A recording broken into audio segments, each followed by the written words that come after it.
Hello, my name is Natalia, and we are going to look back to the life of a man who made such an impact on his life and so many around him. A man who in many ways was lonely, reserved, and lived a humble life. A man who found opportunity where opportunity was not available to many. He battled against all odds and proved to his family that opportunity was possible in a country that hope is non-existence. This man was named Mariano Marquez. Many knew him as Mark or Marco. For this segment, we will call him Mark as many others did. We turn the clocks back and we visit the Philippine Islands. It is so hard to believe that the Philippine Islands is almost a little bigger than California, yet there stands over 100 million people in that country. This story begins with the little boy named Mark. As most 6 or 7-year-old children play in the streets, this young boy often walked the streets of the Philippines with no shoes, as it is a common thing for little boys in the Philippines. Mark would often tell his friends and family that it was a normal thing to him, not knowing any better. Being naive and always playing with the neighborhood kids that lived in poverty was not an ideal thing, but he was always looking for ways to find a better way of life. Mark always remembered his uncle because he was his source of inspiration. His uncle was the person that gave him direction and guidance, while his father did not give him any at all. His uncle often talked to Mark since he was a little boy, and he was always encouraged Mark to enlist in the Navy. This stuck hard in Mark's mind, and when Mark turned 16, he was able to join the Navy. During the time, joining the military was not difficult, and the process was so easy. It didn't take much for Mark with an eager mind who was willing to do whatever it took to follow direction from his superiors. Not being of legal age to join the Navy, Mark said he was 18, and because of the quick process and no red tape during this time, Mark was enlisted in just a matter of a few weeks. He shortly turned an opportunity into a bigger one as Mark learned to be very valuable in the Navy. Most minorities had very poor job positions such as cooks, deckhands, and manual labor positions, but Mark had a prestigious technical position. Mark often would boast on his position in the Navy, but yet he was proud that he had made his decision to join the Navy when his uncle always instilled his head. He shortly turned an opportunity into a bigger one as Mark learned to be very valuable in the Navy. Mark took it upon himself to speak and understand the Japanese language. During this time, the United States was in battle with the Japanese, and it was very valuable for anyone that spoke and understood the language. Mark later was promoted into the radio room and became a communication expert as he gave valuable information to the Navy on what was being said through the airwaves. This posed a great asset to the Navy because thousands of American lives depended on what the Japanese moves were going to be. Since Mark understood the language, he was able to prevent and warn his superiors what was being said through the radio waves. This radio position was such a huge asset because during this time, hundreds of Japanese were planning their attack against the U.S. soldiers. This was deep in World War II, and many men lost their lives fighting to protect U.S. soil. Mark, who survived the war, was clearly a miracle. This was the start of a relationship that lasted for over 3 years as Mark proved himself to the Navy. Shortly after the Navy, Mark wanted to take advantage of the education benefit the military had to offer, so he attended the college in San Francisco. Mark was very good on his feet, and dancing was his talent. He often took up dancing when he was a child, so as a teenager, he enrolled in a dance school in San Francisco. During a school dance, Mark met the girl of his dreams.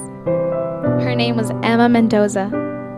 She had this captivating beauty that Mark just had to come up to her and ask her for a first dance. During this time, many girls in the Philippines had no hope to go to the U.S. for a better future. Arranged marriage was a very normal thing that people did to free themselves of poverty and third world countries such as the Philippines. Her story was so intriguing that we wanted to learn more about what she went through to finally get a chance to live a better life. Her beauty was so rare that many men that courted Emma did not have a chance with her because of her protective family. Her family even arranged her marriage, and she had agreed to marry a man that she was not in love with. Being stuck in a country where there is no hope for opportunity, Emma made that choice to marry this wealthy man, but wanted in exchange to visit the U.S. Emma later ran away and left to the U.S., and never did she look back. There, she met Mark, who she shortly fell in love with. Her protective brother Nonoy couldn't stop the romance once it started between Mark and Emma. In 1957, Mark and Emma had their very first child, and Mark was deeply in love.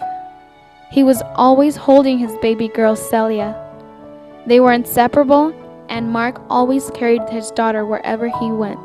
The family grew, and later came Tony, the second child. Emma and Mark didn't stop there. Then, in July 17th, the same day of Mark's birthday, they had their third child. Sharon was a bundle of joy, and Mark and Emma couldn't have been happier and blessed with a family of 5. Mark was living the American dream, thanks to his uncle's words which still lingered in his head to enlist in the Navy. That is how his life changed forever. A mother that loved her kids and a father that took care of his new family. It was only then when everything was about to change their life forever. Tony, only being 4 years old, and both sisters also at a very young age, did not expect what was coming. Emma contracted a serious disease, and only just after the start of a wonderful 6-year marriage, everything came to a stop when Emma lost her life at 32 years of age. It was devastating to Mark and the kids to lose their mother at such a young age. It was Celia who took on the role of a sister and a mother and developed protective instincts. She was always protective of her younger brother, and for only being 8 or 9 years of age, she had to grow up quickly since her younger siblings needed the love and attention that they both lacked. As we look at not the passing of Mark, but rather the celebration of the life of Mark, he left behind his legacy, which was his 3 children. Mark had a talent, and he was an engineer draftsman, as we know it today as AutoCAD, a software that is able to draw mechanical drawings for engineers and those that are in the architectural field. Mark made all of the drawings before there were any computers. He worked for big companies such as Lockheed, Missiles and Space Company, Boeing, and many engineering firms. He had such an artistic talent, and he loved to draw. He didn't realize that his talent would be inherited by his very own kids. Celia, being the oldest, had developed an artistic eye, and she enhanced those skills every day working in the fashion industry. Working and contracting in big companies such as Billabong and many more, she worked as a lead pattern maker. Her biggest passion and her life goal is her candy business, which she poured her sweat and tears. Celia now also runs her very own artisan candy company. She breaks record sales running a business at the farmers market and now undergoing preparations to get the product into the retail stores with the help of her sales staff. Celia is constantly organizing and managing her staff during the holidays, which she runs a major productions operation to keep up with the high demand of her product during the holiday sales. Tony was the second oldest of the 3.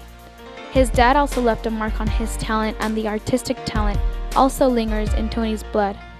As a child, Tony has always picked up a camera and filmed almost anything he can, whether it was a family event or during a vacation shooting. Anything that looked interesting to his eye, he would capture. His passion for his craft became a reality after attending film school. Tony now runs a full-time video business shooting weddings, events, and documentaries for customers who need his services.